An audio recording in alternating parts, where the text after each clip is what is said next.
Tapi anaknya nggak pernah kasih kode sih. Oh enggak ya? Banyak kalau gedek ya udah dibikin lagu gitu ya. Lebih kayak gitu diary ya? sih sebetulnya, numpahin isi kepala aja. Ibaratnya HP deh. HP itu kan kayak setiap hari kita masuk meme baru lah, foto-fotonya keluarga lah, foto apa. Penuh, sampai kalau udah penuh banget kita nggak bisa masuk WhatsApp tuh. Akan ada tulisannya kayak delete storage full, you have to delete something first gitu kan buat bisa masuk. Begitu juga kepala kita, sebenarnya kita tuh misalkan sebenarnya kita tuh kreatif banget, potensi diri kita banyak, tapi nggak bisa keluar karena sebenarnya kepenuhan itu.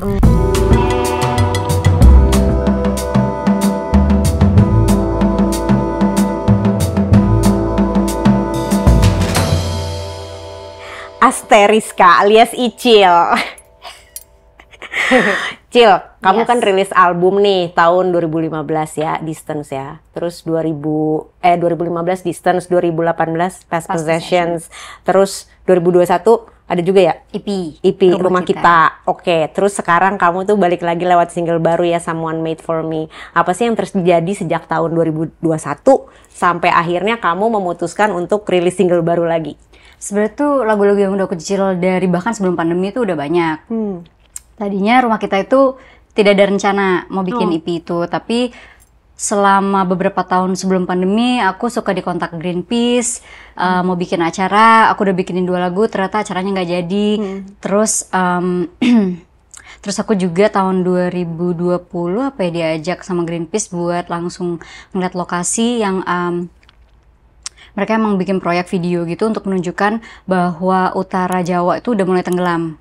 Nah di situ aku bikin lagu, terus nggak disuruh mereka sih, tiba-tiba pengen bikin lagu aja karena kan kita nginep tuh semalam.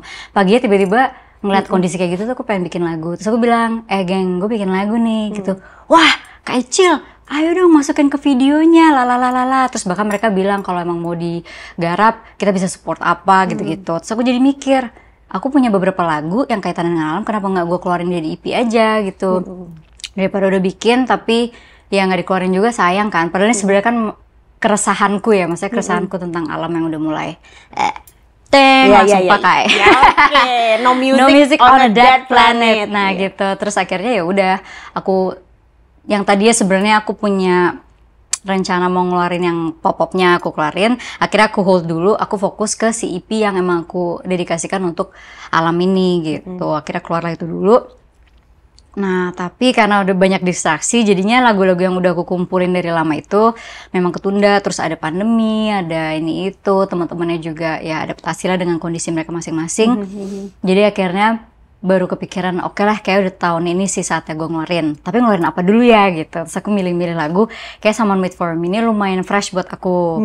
Karena aku biasanya kalau bikin sendu-sendu, agak-agak dark, kan dark juga sih, kayak lumayan hopeless gitu kan tiba-tiba lagunya.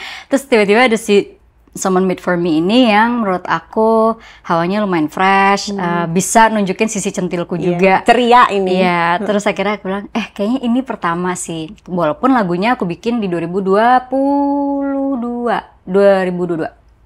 Lagu Someone Made For Me itu sebenarnya 2022 aku bikinnya. Gitu. Jadi ntar dalam menuju si album yang baru ini emang sebenarnya tuh kumpulan lagu-laguku udah lama sih. Ini akan album ya, berarti bukan EP? Begitu keinginannya. Udah ada 8-9 lagu sebenarnya sih. Cuma ya masih proses direkam gitu. Rencana kapan itu? Pengennya sih tahun ini, kita lihat. Nih ya, dari segi musik dan karakter ya, apa sih yang berubah dari Asteriska yang dulu dan Asteriska yang hari ini? Kalau yang dulu tuh aku kepengen lagu tuh yang cantik, yang mahal kesannya. Tapi ternyata sulit untuk aku bawa manggung dengan form yang simple atau yang full band. Terus dengan aku ngeband udah lama banget sama Bara, ternyata tuh aku suka manggung yang kayak full band. Akhirnya aku mikir aku bilang sama temenku, gue pengen bikin yang full band nih, gimana ya kayak lagu-lagu yang imut-imut itu atau yang manis-manis itu bisa diubah nggak gitu. Ternyata dia bisa mentranslate apa yang aku pengenin dalam bentuk yang nanti akan ada keluar ini. Bentuknya lumayan beda banget sih sama lagu-lagu sebelumnya gitu. Jadi beda banget dalam arti lagu-lagunya band vibes itu kayak band gitu. Kalau yang kemarin-kemarin kan kita banyak banget mainin alat-alat yang kalau nggak akustik, ada orkestrasinya gitu-gitu ya. Karena memang yang ngeproduserin beda-beda orang sih. Nah, kalau yang ini aku emang ngincer si temanku Evan ini karena dia emang anaknya ngeband banget. Jadi menurutku kayaknya dia bisa bikinin yang memang aku pengen menuju sana arahnya. Oke. Dalam format band ini apakah artinya akan lebih mainstream kah atau? Enggak sih sebenarnya. Ya mainstream balik lagi sih ke orang ya. Cuma menurut aku sih sebenarnya masih mirip banget sama lagu sebelumnya. Cuma dikemasnya aja, ada drumnya, ada yang ya gitar, lebih gitar banget gitu loh. Ada sound-sound gitar yang memang isiannya si Evan, karena Evan ini sebenarnya gitaris kan. Jadi emang dia ngisi gitar banget gitu. Sedangkan di lagu-lagu sebelumnya nggak sekayak gitu, gitar listrik tuh enggak gitu. Biasanya kan paling akustikan gitu kan. Kalau ini emang totally beda aja sih. Tapi kalau masalah genrenya menurut aku mirip-mirip sebenarnya sih sama yang sebelum-sebelumnya juga. Oke. Nah, apa aja sih saat-saat yang paling challenging yang pernah kamu alami dalam perjalanan musik kamu? Karena aku tuh banyak banget dibantuin temen, jadi challengingnya adalah waktu gitu. Karena aku bukan yang kayak, maksudnya kalau kayak label besar itu kan ya gue emang pengen duit segini, profesional aja gitu, gue bayar lo kerjain dalam waktu seminggu gitu kan. Kalau aku kan enggak, aku minta tolong temenku, jadinya aku mesti menyesuaikan dengan jamnya dia. Jadi kadang bisa ketunda sampai setahun satu lagu, which is aku kayak untungnya aku sudah terlatih zen ya, jadinya kayak ya bagaimana lagi, aku tuh lumayan yang punya pemikiran semua indah pada waktunya. Jadi walaupun aku kayak anjir gue satu lagu aja nggak kelar ya, gila banget, tapi kayak there must be something reason behind that. Jadi kayak ya udah kita jalanin dulu. Kalau emang ini nggak bisa jalan, aku jalanin proyek yang lain. Berhubung aku kan emang proyeknya juga lumayan selamitan ya, banyak proyek, jadi kayak aku jalanin yang bisa dulu aja gitu. Tapi kamu bilang satu lagu nggak kelar, tapi udah 2 album sama 1 EP loh itu. Tapi iya sih, tapi prosesnya lama banget kan. Itu kan menyicilnya berarti udah lama banget itu. Oke. Karya solo kamu nih kan punya warna yang menurut aku cukup kuat ya. Apa sih ruang dalam diri kamu yang kamu buka saat membuat musik seperti itu? Ruang yang aku buka apa ya? Ya aku sebenarnya memang mostly aku based on my own experience aja. Cuma memang aku kan anaknya tukang ngayal. Jadi kadang aku Pisces ya soalnya tukang ngayal. Aku kasih bumbu aja gitu biar kayak kalau lebih ini gimana? Karena kan kalau dari cara aku memandang sendiri kan sebenarnya kayak ya masalah gue sih sebenarnya juga nggak lebih parah dari orang lain sih. Aku nggak mau yang kayak gue orang paling menderita di dunia. Tapi kayak how to make a good song itu kan kayak jangan sampai gue melihat kayak lagu gue hidup gue biasa aja nggak bisa dibikin lagu, kayak jangan. Jadi kayak oke, kisah hidup gue sebenarnya biasa aja nih, cuma kayak gimana ya biar bisa bikin lagu gitu. Jadi ya aku opennya sebenarnya lebih ke how to put my shoes in other people's shoes. Kalau misalkan bisa juga aku ngambil kisah orang sebenarnya, tapi aku gabungin sama kisahku gitu. Jadi lebih ke sensitivity-ku sih yang aku buka. Gimana caranya membuat lagu yang memang kalau itu bukan aku yang alamin, rasanya gimana kalau itu di aku gitu. Itu sih sensitivity-nya aja. Ada nggak sih lagu yang rasanya tuh kayak kode untuk seseorang atau sesuatu dalam hidup kamu? Kalau kirim kode sih nggak pernah ya. Kalau aku tuh lebih kayak gue gedek sama nih orang, gue mau numpahin aja ke lagu. Orang yang mau denger apa enggak serah gitu. Karena menurut aku juga nggak GR banget ya kalau aku sampai mikir aku bikin lagu orangnya apa sih akan tahu ini tentang gue gitu. Kayak sih enggak ya. Justru malah itu lebih kayak ekspresiku aja untuk kayak gue gedek banget sama nih orang, gue mau bikin lagu gitu. Atau kayak I wish this person apa ya misalkan mutusin ceweknya gitu. Terus kayak ya udah aku bikin lagu aja gitu. Tapi anakku anaknya nggak pernah kasih kode sih. Oh enggak ya? Pokoknya kalau gedek ya udah dibikin lagu gitu ya. Lebih kayak gitu diary sih sebetulnya numpahin isi kepala aja kalau lagu. Diary tapi jadi judulnya lagu. Betul. Icil udah lama nih ya sama Bara Suara. Apa sih pelajaran paling mendalam yang Icil tuh pernah dapetin dari dinamika kreatif di Bara Suara? Bekerja sama dengan orang. Karena aku anaknya sebenarnya dulu tuh nggak bisa kerja sama orang. I am my own boss. Terus apa ya? Aku anaknya nggak suka dikekang, nggak suka komitmen. Dalam hal apapun tuh, mau percintaan, mau pekerjaan, I hate it. Nggak suka komitmen, masa ya? Pada saatnya ya kalau udah saatnya tepat sih bisa-bisa aja ternyata gitu. Cuma pas muda itu aku nggak suka. Lumayan ini kan, licin ya ikan tuh. Jadi kayak kalau dipegang wah gue kabur sih gitu. Jadi di Bara tuh aku belajar komitmen, belajar kerja dengan orang, bahwa ternyata kerja dengan orang banyak kepala tuh susah ya gitu. Tapi gimana caranya gue jangan sampai berantem yang nggak penting gitu gitulah. Jadi lebih belajar untuk toleransi, terus kayak bahwa ini tuh bukan melulu hal yang aku pengenin sih gitu. Jadi kayak gimana caranya aku ngeleburin keinginanku, atau aku bisa nge-reduce keinginanku untuk aku lihat dulu, aku lebih observasi. Kalau memang orang itu yang bisa lebih diutamakan, lebih berguna nggak? Kalau ternyata udah berjalan beberapa bulan, ternyata yang dipakai metodenya mereka nggak terlalu cocok, di saat itulah aku merasa aku butuh bersuara. Tapi aku bukan yang kayak gue harus bersuara saat itu juga, aku nggak tipenya. Jadi aku observasi dulu. Kadang tuh observasinya bisa lama, bisa tahunan. Sampai aku merasa kayak udah tahunan, oke, I think this is the time I have to use my voice gitu. Tapi it takes so much years for me to get there gitu. Emang dulu aku juga merasa sih kayak aku tuh yang paling pasif, termasuk salah satunya tuh aku Kwadibara. Tapi menurut aku tuh bukan pasif karena gimana ya, aku observasi lumayan lama anaknya, karena aku nggak tahu juga kayak di mana aku harus menempatkan energiku gitu. Jangan sampai aku jadi dominan yang terus jadi ngerepotin gitu-gitu. Jadi aku lebih mempelajari malah orang-orang ini mendingan aku kayak gimana gitu. Jadi ya it takes so much years untuk mempelajari orang-orang, tapi ternyata itu aku merasa itu membuat aku dan Barasuara jadi semakin dewasa aja sih, karena ketika ada ego-ego dalamnya tapi aku juga nggak nambahin ego, ternyata tuh ada untungnya juga gitu. Aku nggak kebayang kalau dulu aku nambahin egoku, buset, perang dunia kali ya gitu. Tapi karena mungkin dari akunya nahan, jadi di momen itu ada orang yang memang butuh egonya kelihatan, jadi akunya ini. Tapi kalau aku merasa kayak oke, yang lainnya lagi kalem, egonya yang aku keluarin gitu. Jadi mesti ngelihat waktu yang tepat gitu. Itu sih, jadi banyak sih yang aku pelajarin, banyak banget pendewasaan di Barasuara tuh aku kebentuk banget sih. Dan di saat kamu mulai bersuara, mengeluarkan suara kamu di dalam Barasuara itu, reaksi mereka gimana? Kan kamu bilang kamu butuh tahunan tuh. Yes, well, aku sih nggak tahu ya, karena aku anaknya nggak terlalu yang merasa butuh diperhatikan gitu. Tapi aku merasa perbedaannya di aku. Ternyata kalau gue bersuara tuh kayak, oh ternyata ternyata enak juga gitu loh bersuara. Selama ini mungkin aku terlalu nyimpen atau terlalu hati-hati. Mungkin karena juga mayoritas kan ini kan orang-orang yang sangat karakternya kuat-kuat semua kan gitu. Jadi ada perasaan takut, ada nggak percaya dirinya juga, ada yang kayak kapan ya momen yang tepat itu kayak bingung. Momen yang tepat untuk gue bersuara tuh kapan? Tuh mikirnya banyak banget aku, terlalu banyak berpikir. Tapi once aku bisa bersuara ternyata kayak ternyata seenak gitu ya. Ternyata tuh membuat aku malah jadi semakin deket sama anak-anak gitu. Jadi kesalahanku selama ini adalah aku tidak pernah bersuara.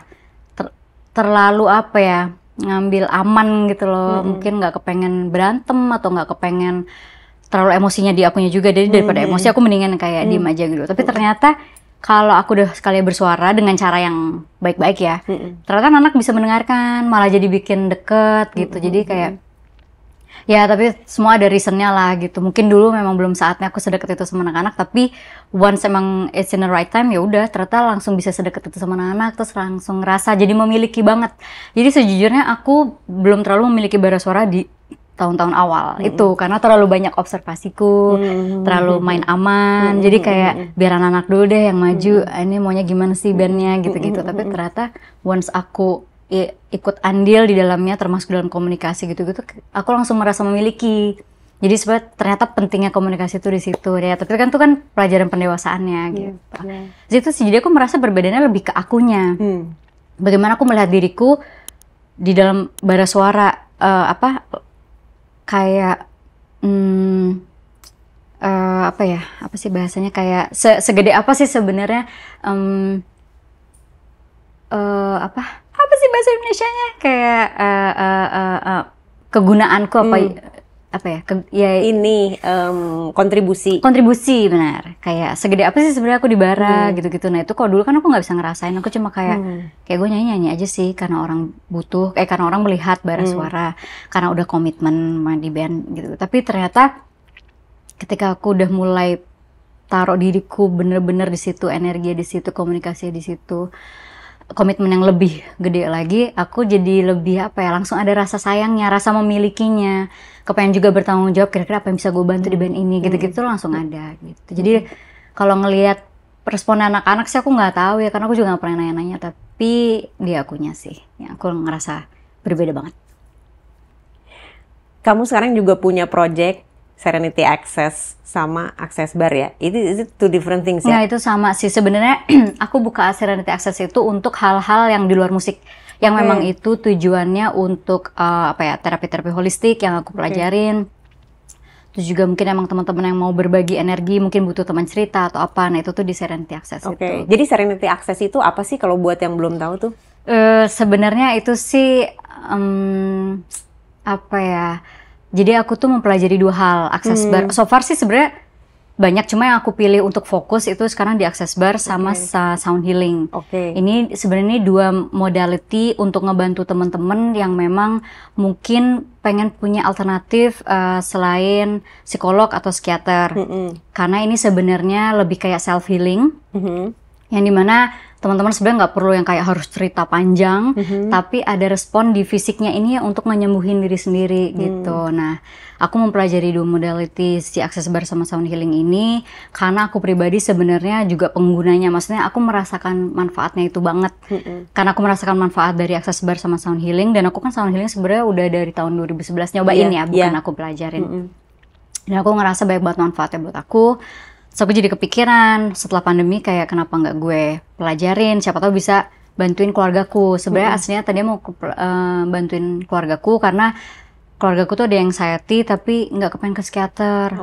Orangnya nggak mau cerita, jadi kayak aku nggak mau ketemu psikolog lagi, ditanya-tanya terus kayak loh emang tugasnya psikolog tuh sebenarnya kan harus bertanya, kalau nggak gimana caranya dia membantu. Tapi ternyata aku menyadari bahwa nggak semua orang tuh bisa cerita, atau nggak kepengen bisa langsung cerita, atau emang nggak kepengen cerita. Nah, apa yang bisa ngebantu mereka gitu ya? Sebenarnya bisa ngebantu mereka sendiri kan adalah diri mereka sendiri ya, makanya dikatakan self healing. Tapi apa yang bisa aku bantu? Ada aksesnya nggak ke situ?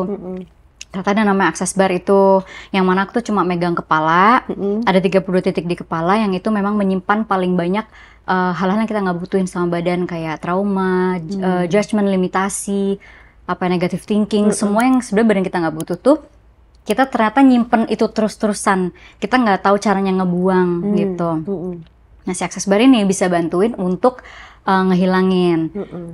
ngehilanginnya dikit-dikit. Makanya sebenarnya itu bukan kayak sekali sesi doang ya, itu harus yang kayak lumayan di-maintain sih, at least sebulan sekali gitu untuk dibuang-buang. Ibaratnya HP deh, HP itu kan kayak setiap hari kita masuk meme baru lah, foto-fotonya keluarga, foto apa, penuh, sampai kalau udah penuh banget kita nggak bisa masuk WhatsApp tuh. Akan ada tulisannya kayak delete storage full, you have to delete something first gitu kan buat bisa masuk.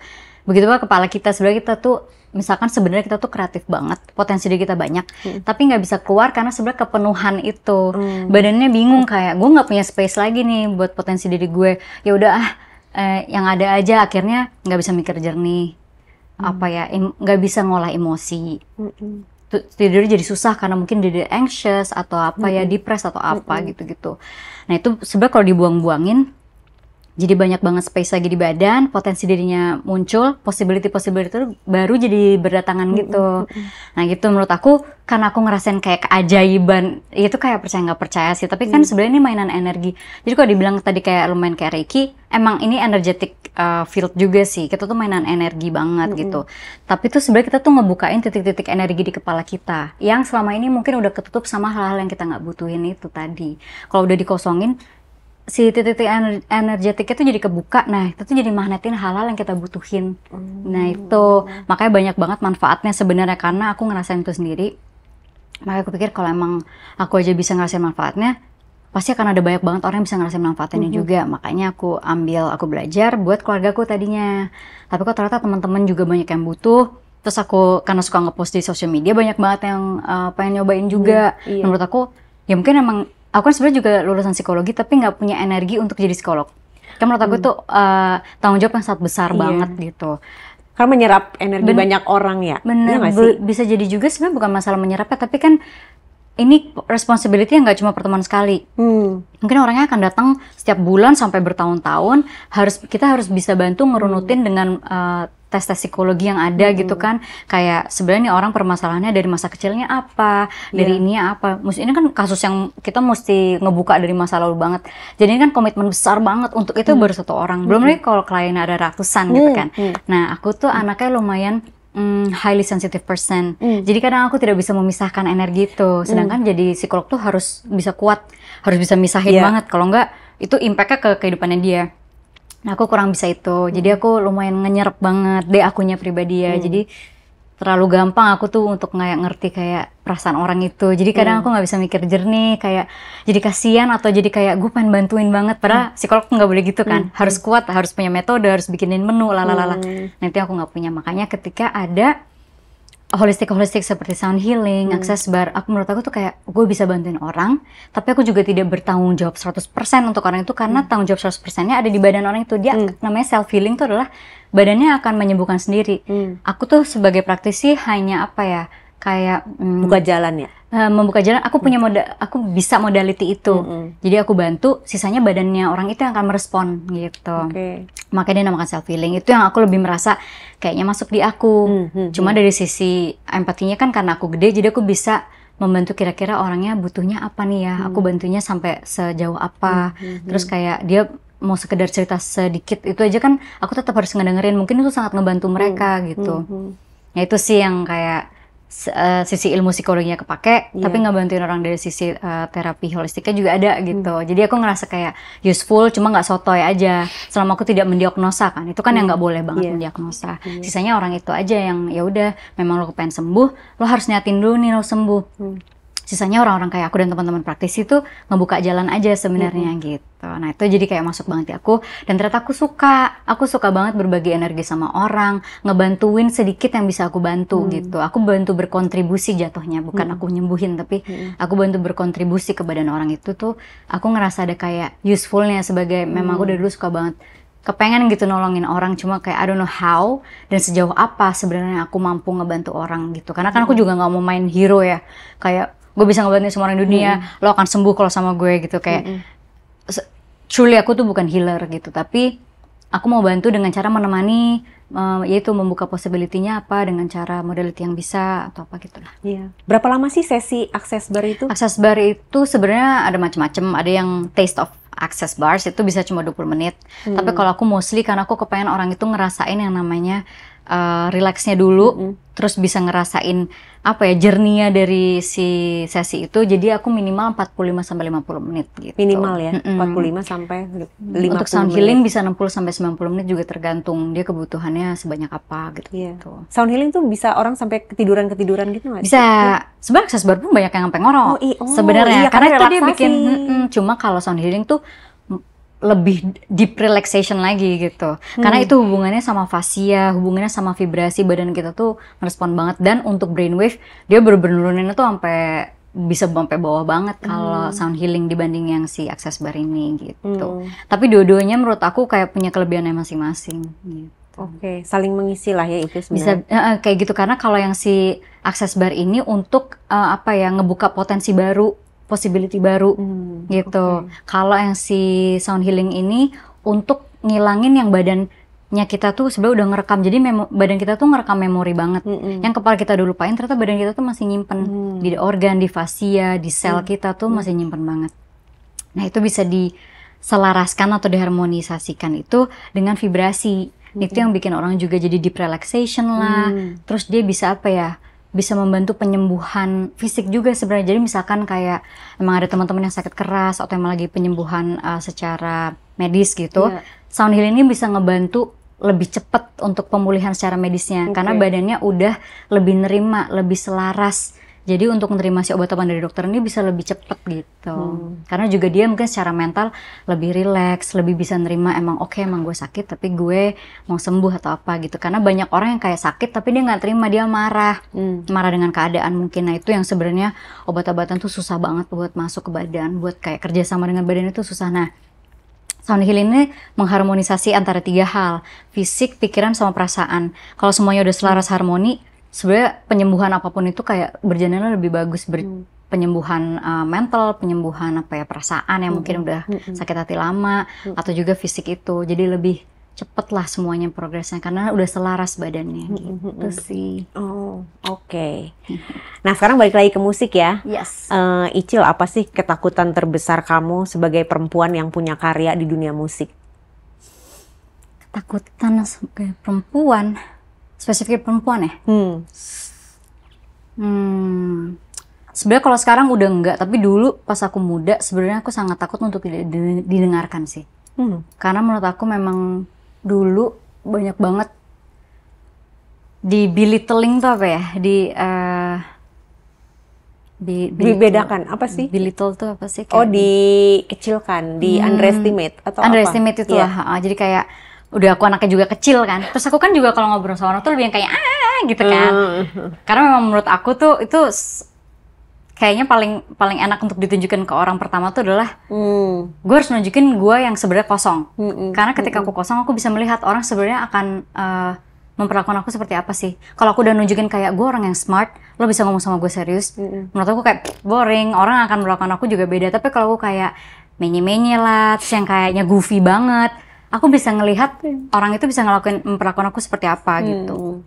Tapi ketika mode-nya langsung berubah, orang itu ternyata memperlakukan aku tetap dewasa walaupun aku kayak goofy gitu, kayak Cil gue pengen cerita gini-gini, aku tuh langsung bisa switch mode banget kayak gini kan. Sebenarnya menurut aku serius ngobrolnya gitu. Aslinya aku kalau sama anak bara sih nggak kayak gini kayak gitu. Nah gitu, tapi di situ aku sebenarnya bisa melihat orang how they treat me gitu. Nah karena aku banyak goofy-nya, sebenarnya aku dulu juga banyak banget di apa sih bahasa Indonesia, belittling itu lah. Aku merasa kayak diremehkan.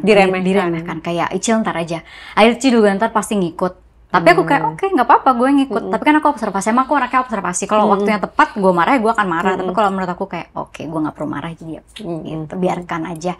Tapi anaknya itu sih, aku jadi punya banyak banget waktu untuk observasi. Meanwhile ada beberapa orang yang mungkin karena dia aktif, kritis, jadi belum apa-apa selalu nanyanya ke orang itu. Nah, menurut aku untuk orang yang selalu ditanya gitu, dia nggak punya waktu untuk apa ya, untuk mengobservasi atau apa. Keuntunganku adalah aku punya banyak banget waktu untuk mengobservasi karena orang nggak akan nyariin aku pertama kali. Tapi ketika dibutuhkan, aku pasti akan maju sih. Misalkan orang I don't think people will ask me, tapi ini kayaknya saatnya gue bersuara, gue kayak gue boleh ngobrol nggak, gue boleh ngomong nggak gitu. Tapi itu akan jarang terjadi sebenarnya. Aku yang kayak gue boleh ngomong sesuatu nggak, itu jarang terjadi. Tapi akhir-akhir ini menurut aku lumayan bisa bersuara sih. Dulu tuh aku punya banyak rasa takut itu. Mungkin ya itu sih karena badanku kecil, terus aku cewek, terus aku goofy kalau ngomong. Jadi orang selalu kayak Icil nggak perlu diikut sertakan dulu, Icil ntar ikut kalau udah jadi aja atau apa gitu. Kayak ternyata orang ngeliat gue tuh segitu, ya nggak apa-apa. Enaknya dia kok apa, nggak perlu kerja keras. Terima jadi dulu ya. Iya, anaknya jadi kayak bisa nemplok gitu. Tapi ternyata kayak untuk beberapa hal ternyata gue nggak bisa gitu. Ada hal yang ternyata gue harus bersuara gitu. Kayak maksudnya kayak untuk alam ini sebenarnya aku kan anaknya juga nggak punya energi ya untuk jadi aktivis gitu. Aku tuh nggak punya banget energi karena terlalu sensitif, jadi gampang nangis, gampang sakit hati kalau orang kayak apa lo social justice lah apa gitu, aku langsung kayak SJW. Iya, kayak orang jahat-jahat banget sih kayak niatan gue baik gitu. Nah itu ternyata aku nggak punya energinya. Tapi ada momen-momen dimana kayak oke lah, buat bulan ini kayak gue harus punya tenaga. Oke, I'm gonna post about this, I'm gonna post about Papua, I'm gonna post about this. Tapi itu, it takes me sometimes to realize gue punya energi apa enggak ya. Gue harus nih ngumpulin energi untuk itu, baru gue post. Kalau enggak sih, aku better kayak, ntar deh ya, gue takut. Bukan takut ya, gue males banget ada orang-orang ngomong jahat di DM atau apa gitu.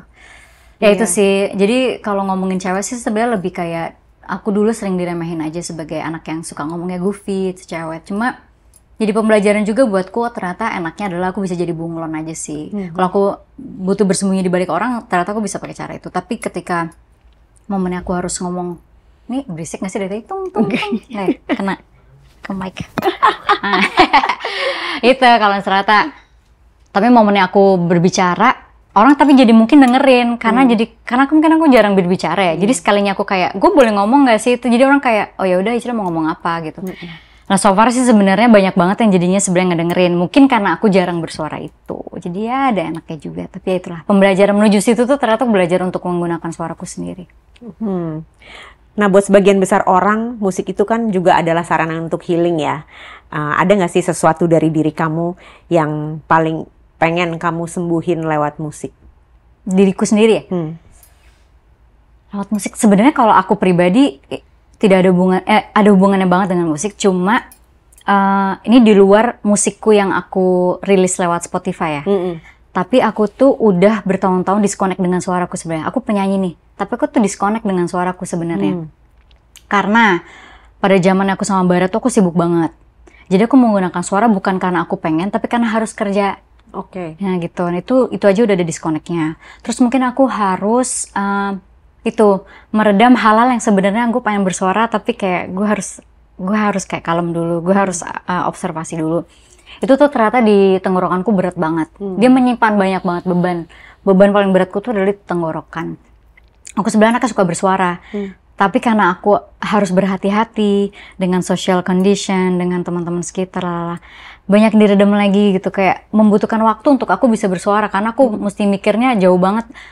Suara yang aku utarakan ini nanti nyakitin berapa pihak, impact-nya ke aku apa, banyak mikir gitu. Jadi akhirnya bebannya di sini kayak berat banget. Akhirnya selama beberapa tahun tuh aku batuk nggak sembuh-sembuh. Udah ke dokter, disuntikin apa sih yang biar cepat sembuh tuh, aku kok lupa ya. Yang impact-nya bisa ke steroid. Sampai dokternya hafal banget, sampai kayak kamu tuh ke rumah sakit ini udah sebulan sekali, bahkan kayak 2 minggu sekali bisa. Ini nggak sehat loh kalau saya suntikin terus. Kamu udah deh cuti nyanyi aja. Kayak enak banget ngomong dokternya, kayak nggak bisa sih dok, ini kayak tanggung jawab saya gede banget di band gitu.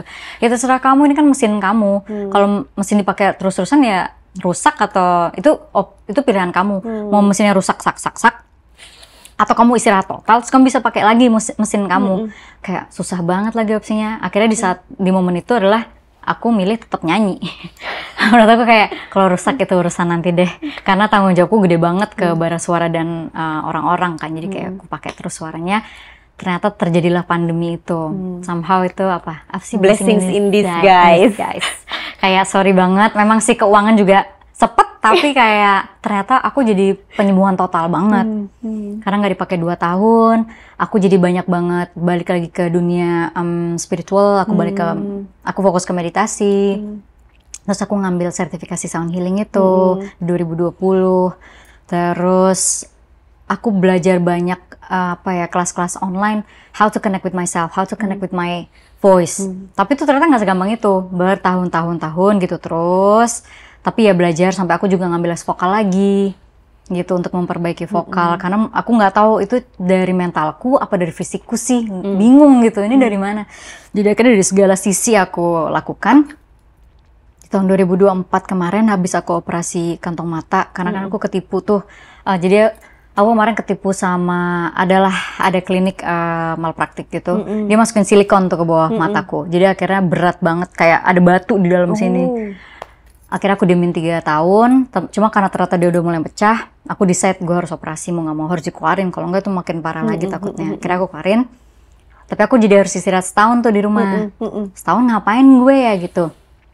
Akhirnya aku kepikiran tuh, kayaknya gue pengen belajar ini, pengen belajar itu, pengen mulai balik lagi ke diri sendiri lagi gitu. Karena aku emang sempet ngambek spiritual tuh sekitar 2 tahun, aku gak mau meditasi 2 tahun. Padahal kan aku sebenarnya meditasi dari 2010, tapi di 2022 sampai 2022 sampai 2024 aku nggak mau meditasi, ngambek, aku makan daging merah lagi. Berarti aku sempat nggak makan daging merah tuh selama 2 tahun.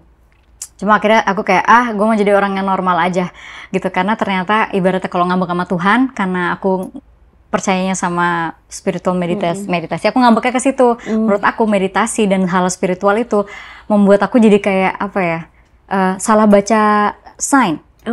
Kirain intuisiku kuat, ternyata intuisiku kok salah terus aku jadi banyak kecewanya lah, akhirnya kayak you know what, gue gak mau meditasi lagi, gue capek, gue mau jadi orang yang biasa aja, have fun aja, gue mau ini, gue mau itu, gue mau ini, mau itu. Udah kan, tapi ternyata habis operasi kok aku kepanggil lagi ya, karena gak ngapa-ngapain di rumah kan. Akhirnya balik ke meditasi lagi, terus aku jadi mulai mikir jernih, kayaknya gue mau balik lagi ke sound healing deh. Karena tadinya sertifikasiku yang pertama itu aku diemin, karena menurut aku kayak belum kepanggil, berat buat aku untuk ngelakuin sound healing tuh. Tapi tiba-tiba pas kemarin aku udah akses bar, mungkin karena aku udah sering akses bar, diakses barin temen, aku jadi mikirnya mulai jernih kan tuh. Aku tahu apa yang aku mau, tiba-tiba aku kayak kepikiran deng banyak banget idenya. Habis akses bar tuh aku banyak banget idenya. Terus aku jadi kayak oke, gue mau nerusin sound healingku, sertifikasi kedua. Disitulah aku ngerasa banget terkoneksinya bener-bener 99% balik lagi sama suaraku di 2024 ini. Kemarin itu. Salah, awal 2025 malah, karena aku baru sertifikasi yang terakhir tuh Februari kemarin kan di sound healing. Di situ aku langsung kayak ternyata nggak segampang itu ya untuk terkoneksi sama suara sendiri. Jadi kalau tadi ditanya apa yang pengen disembuhin, sebenarnya ya koneksi aku dengan suaraku sih. How bagaimana aku bisa mengekspresikan diri, karena itu suara banget hubungannya. Sekali aja aku nge-repress diri, tenggorokan tuh pasti nggak enak banget gitu, karena ternyata mentally sama fisik kita tuh berhubungan banget. Jadi sekalinya aku nggak bisa bersuara atau aku mendem, kesel nggak bisa diutarakan sama orang, itu langsung ke fisikku banget. Yang diserang pertama kali adalah tenggorokanku, karena yang paling sering aku pakai adalah suara buat nyanyi. Jadi itu yang paling keserang pertama kali, pasti langsung suaranya hilang, pasti langsung nggak enak kalau dibikin nyanyi. Pasti setiap kali aku nyanyi rasanya kayak nggak mulus dari hati gitu, disconnectionnya tuh kerasa banget. Nah di situ aku langsung sadar, sebenarnya banyak banget sih orang tuh pasti disconnect sama suaranya. Memang bisa ngobrol, tapi akan ada banyak banget masalah di tenggorokannya. Entah itu sakit, entah itu nggak enak, entah itu kalau dipakai nyanyi rasanya kayak nggak plong gitu. Karena dulu yang, maksudnya aku pas SMA nyanyi dibanding aku yang sekarang nyanyi itu beda banget. Dulu tuh aku nyanyi nggak pakai beban, namanya juga anak SMA ya, yang ngurus, yang mikirin keuangan kan orang tua ya. Kita mah nggak usah mikirin yang aneh-aneh gitu. Jadi nyanyi tuh bisa kayak enak banget, suaranya udah keluar aja gitu plong. Begitu kita dewasa banyak banget permasalahan, punya tanggung jawab gede banget. Nah itu tuh dipakai nyanyi tuh kayak berat. Jadi terlalu serius, nggak bisa sesuai yang kayak pas aku SMA kemarin tuh, kenapa nyanyi enak banget dan enteng ya. Kenapa aku pakai nyanyi sekarang tuh rasanya kayak gue harus konsentrasi banget untuk nyanyi gitu, nggak bisa selepas dulu. Nah ini sih menurut aku semakin kita dewasa tuh disconnection kita sama fisik tuh banyak banget gitu. Jadi di situ yang aku kayak menyadari, ternyata gue nggak cuma sekali, gue harus sering banget untuk ngelatih untuk connect lagi sama suaraku. Misalkan ntar aku seminggu nggak latihan apa, atau aku nggak meditasi, nggak coba connect sama suaraku, pasti kan ada pelan-pelan disconnectnya lagi gitu. Jadi emang ternyata badan kita tuh harus segitunya sering dilatih. Ibaratnya kalau orang olahraga, kalau lo sekalinya nggak ngelatih, misalkan lo nggak olahraga selama 6 bulan gitu, untuk balik lagi ke situ tuh pasti lo akan kaku banget lagi kan. Nah itu sama dengan connection kita sama fisik kita sebenarnya. Kalau kita nggak pernah latih itu dengan meditasi atau dengan apa ya, ya model tim apapun itu gitu, pasti ntar ada disconnectnya, jadi gampang sakit. Kalau sakit pun kita nggak ngerasa tiba-tiba sakit, padahal sebenarnya badan kita tuh udah kasih sign gitu. Nah itu sih yang menurut aku penting banget untuk orang tuh sadar, aware untuk connect sama diri sendiri tuh sepenting itu. Dan itu connect sama diri sendiri tuh nggak cuma kayak gue connect sama diri sendiri, connect itu dari atas sampai bawah. Gue connect sama rambut gue, kayak wah PR kita tuh sebenarnya banyak banget itu sih. Nah hal-hal seperti ini yang sebenarnya ada di holistic yang well-being itu, karena orang nggak akan ngajarin itu di rumah sakit menurut aku ya.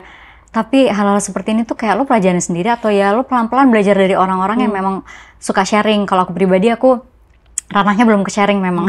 Sharing pun kalau ketemuan gini, tapi untuk di sosmed tuh kayak kayaknya sosmed belum ranahku. Tapi menuju situ doain ya. Amin. Cuma gitu, karena menurut aku kayaknya banyak teman-teman, bukan aku pengen mengedukasi, tapi aku pengen sharing aja bahwa selama ini tuh ups and downs aku tuh ternyata arahnya ke situ, untuk berbagi sama orang bahwa ternyata kita tuh sedisconnect itu sama badan kita, karena aku merasakan itu sendiri gitu. Bukan karena aku sotoy-sotoy kayak orang tuh disconnect, enggak sih, karena aku ngerasain itu gitu. Ternyata kayak wow, gue tuh disconnect banget sama badan gue. Nah itu kayak mungkin ada beberapa orang yang perlu diingatkan atau perlu dikasih tahu kalau sebenarnya permasalahan tuh adalah karena lo disconnect sama diri lo gitu. Itu sih. Siapa sih atau apa sih yang paling sering kamu pikirin saat lagi nyanyi di atas panggung?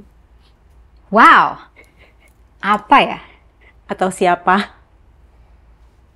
Aku jarang mikirin orang.